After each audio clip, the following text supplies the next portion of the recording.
Salut chers élèves de l'EPEP, j'espère que vous allez bien. On va continuer la leçon de conjugaison intitulée l'impératif. On va travailler la deuxième partie emploi, c'est à la page 209 du livre. D'abord, nous allons faire un petit rappel sur ce qu'on a déjà appris sur l'impératif.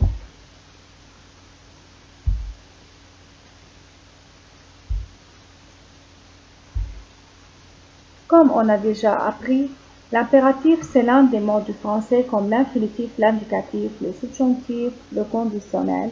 On le conjugue à trois personnes, la deuxième personne du singulier, la première personne du pluriel ou la deuxième personne du pluriel. À quoi sert l'impératif? On a déjà dit qu'il sert à donner un ordre.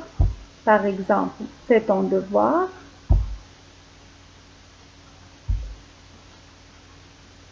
À donner un conseil, par exemple écouter attentivement, ou à exprimer une interdiction, ne traversons pas en courant. Mais est-ce que ce sont toutes les valeurs de l'impératif?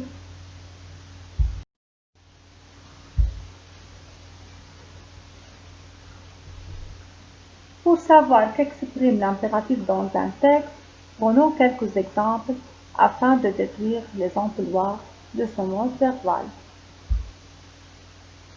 Tais-toi et viens ici tout de suite. Réfléchissez, mes chers. Qu'exprime cette phrase? Quel sens nous donne-t-elle? Très bien, l'impératif utilisé ici exprime un ordre. Quand je dis à une personne tais-toi, ça veut dire que j'exprime un ordre. Et viens, encore.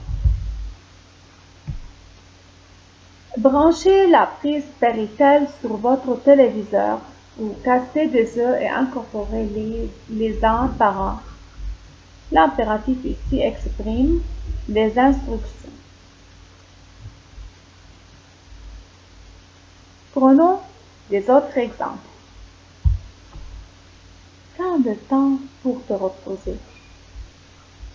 S'exprime l'emploi de l'impératif ici. Très bien, il exprime un conseil. Prête-le-moi s'il te plaît.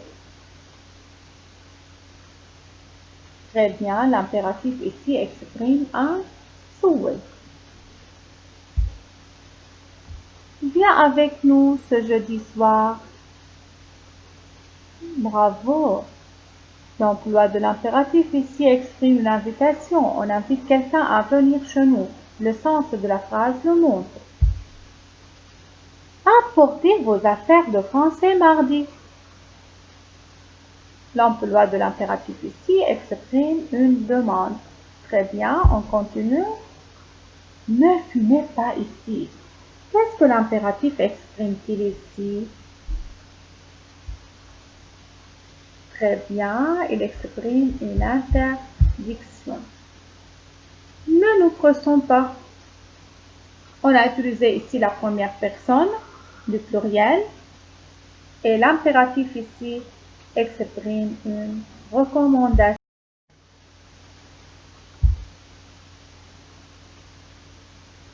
En conclusion, d'après ce qui précède, on déduit que je vous donne 2 minutes pour me dire ce que vous déduisez d'après tout ce qu'on vient de dire.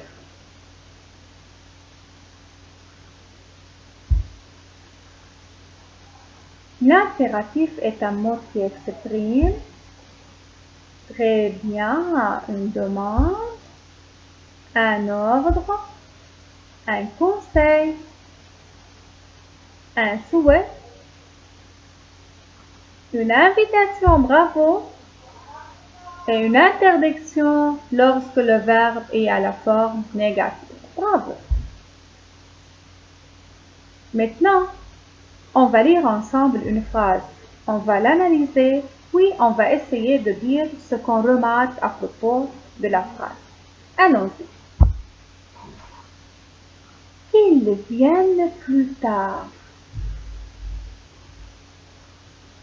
Observez bien cette phrase. Quelle remarque vous pouvez faire à propos de cette phrase? Très bien. C'est un ordre à la troisième personne. On se sert du mot subjonctif pour exprimer l'ordre. Très bien. Est-ce que ici on a employé l'impératif? Est-ce qu'on a la deuxième personne du singulier ou la première personne du pluriel ou encore la deuxième personne du pluriel? Non plus, donc c'est pas le mot d'impératif ici, on a utilisé le mot subjonctif pour exprimer l'ordre. Bravo. Une autre remarque. Très bien, la phrase commence par que qui devient un que apostrophe parce que le pronom personnel il commence par la voyelle i. Donc, le mot subjonctif, on le commence par que. Bravo, le présent du subjonctif est différent de l'impératif présent en ce qui concerne la conjugaison. Bravo. Continue. Regardez maintenant le schéma récapitulatif de l'impératif en ce qui concerne la conjugaison et l'emploi.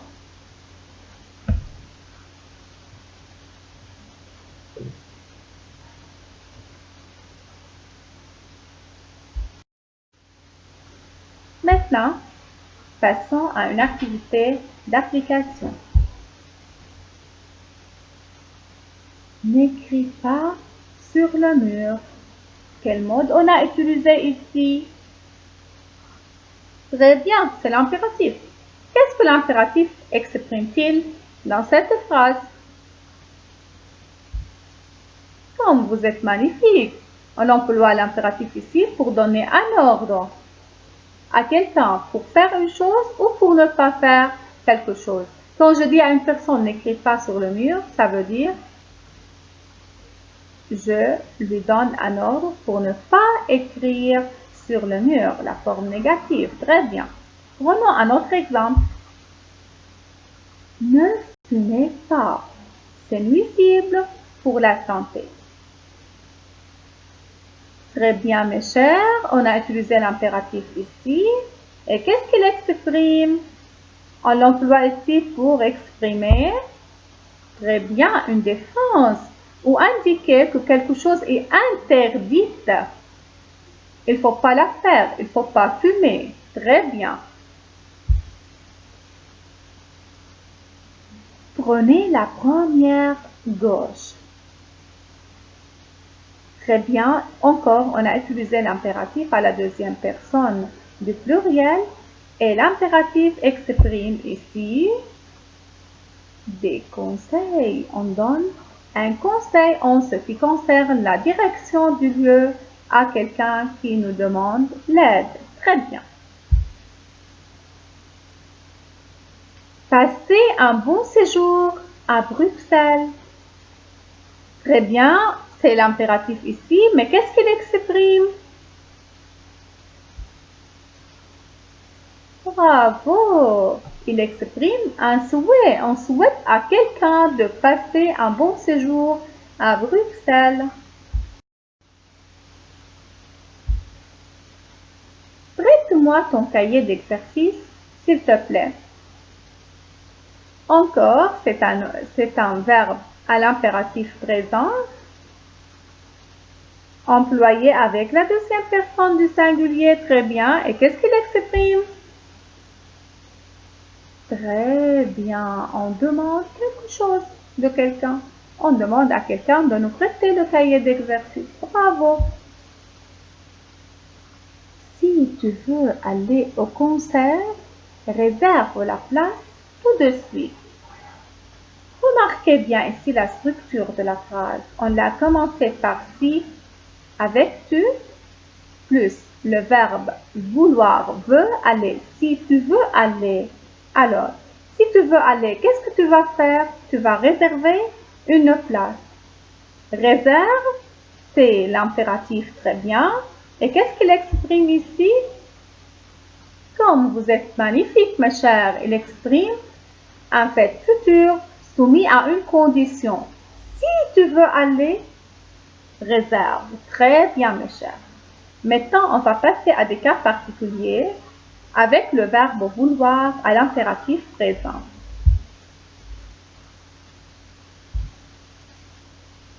L'impératif du verbe vouloir a une seule forme utilisée. Veuillez, c'est l'impératif de politesse. On l'utilise essentiellement pour inviter poliment une personne ou un groupe de personnes à faire quelque chose. Par exemple, veuillez lire ces renseignements avant de commencer à prendre votre médicament. On l'utilise également comme une formule ou expression de politesse à l'écrit qui figure à la fin de lettres officielles. Par exemple, veuillez agréer, madame, messieurs, l'expression de mes sincères salutations. La forme la plus utilisée alors c'est veuillez à la deuxième personne du pluriel.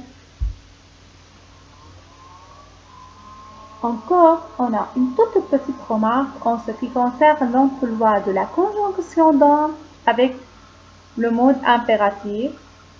Réfléchissez un peu. À quoi sert l'emploi de cette conjonction? Bravo. L'emploi de la conjonction donc renforce l'impératif. Exemple. Venez donc jouer au tennis demain. Or, on renforce l'impératif grâce à l'emploi de la conjonction donc. Très bien. Votre agenda, mes chers, c'est à bien revoir la vidéo afin de la bien comprendre. Mémorisez la mise au point à page 209 et vous avez un devoir à la page 209, les numéros 4 et 6. Vous les travaillez sur le cahier de connaissances de la langue. N'oubliez pas de bien présenter votre écriture. Merci pour votre attention.